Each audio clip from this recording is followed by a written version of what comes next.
जय श्री राम। वाल्मीकि रामायण सर्ग 17।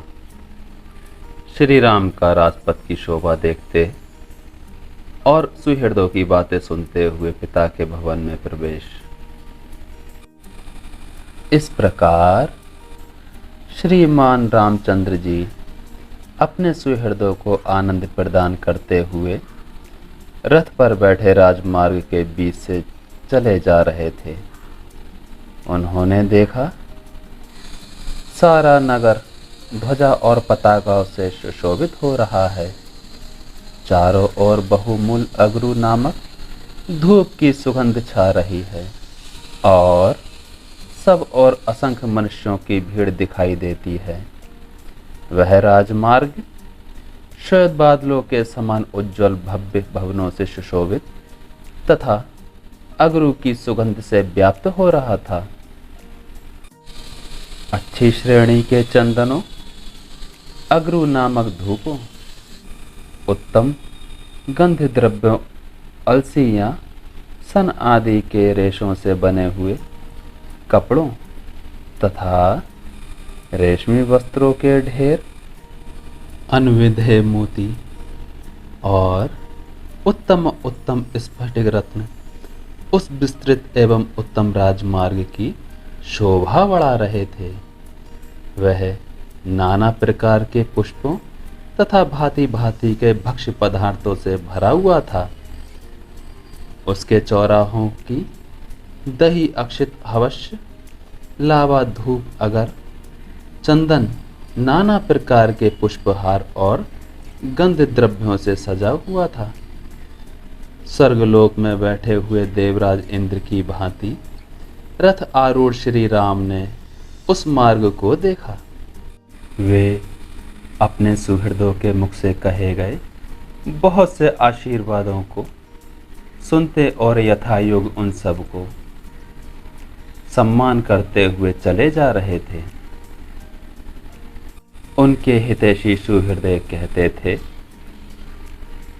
भाइयों, श्री राम के पिता तथा समस्त पितामहों द्वारा जिस प्रकार हम लोगों का पालन पोषण हुआ है, श्री राम के राजा होने पर हम उससे भी अधिक सुखी हो रहेंगे।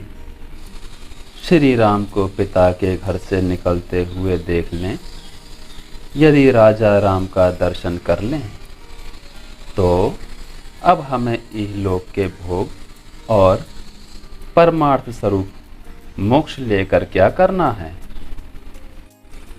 अमित तेजस्वी श्री राम का यदि राज्य पर अभिषेक हो जाए तो वह हमारे लिए जैसा प्रियतर कार्य होगा, उससे बढ़कर दूसरा कोई परम प्रिय कार्य नहीं होगा।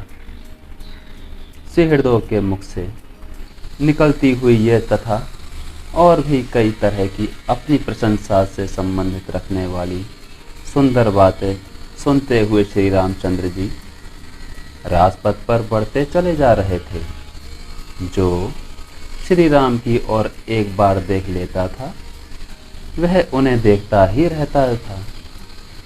श्री रघुनाथ जी के दूर चले जाने पर कोई उन पुरुषोत्तम की ओर से अपना मन या दृष्टि नहीं हटा पाता था। उस समय जो श्री राम को नहीं देखता और जिसे श्री राम नहीं देखते थे, वह समस्त लोकों में निंदित समझा जाता था तथा स्वयं उसकी अंतरात्मा भी उसे धिक्कारती थी। धर्मात्मा श्री राम चारों वर्णों के सभी मनुष्यों पर अपनी अवस्था के अनुरूप दया करते थे, इसलिए वे सभी उनके भक्त थे। राजकुमार श्री राम चौराहों, देवमार्गों, चैत्य वृक्षों तथा देव मंदिरों को अपने दाहिने छोड़ते हुए आगे बढ़ रहे थे। राजा दशरथ का भवन मेघ समूहों के समान शोभा पाने वाले सुंदर अनेक रूप रंग वाले कैलाश शिखर के समान उज्जवल प्रसाद शिखरों, अट्टालिकाओं से सुशोभित था। उसमें रत्नों की जाली से विभूषित तथा विमान आकार क्रीड़ागृह भी बने हुए थे, जो अपनी श्वेत आभा से प्रकाशित होते थे। वे अपनी ऊंचाई से आकाश को भी लांघते हुए प्रतीत हो रहे थे। ऐसे ग्रहों से युक्त वह श्रेष्ठ भवन इस भूतल पर इंद्र सदन के समान शोभा पा रहा था। उस राजभवन के पास पहुंचकर अपनी शोभा से प्रकाशित होने वाले राजकुमार श्री राम ने पिता के महल में प्रवेश किया। उन्होंने धनुर्धर वीरों द्वारा सुरक्षित महल की 3 ड्योढ़ियों को घोड़े जुते हुए रथ से ही पार किया। फिर 2 ड्योढ़ियों में वे पुरुषोत्तम राम पैदल ही चले।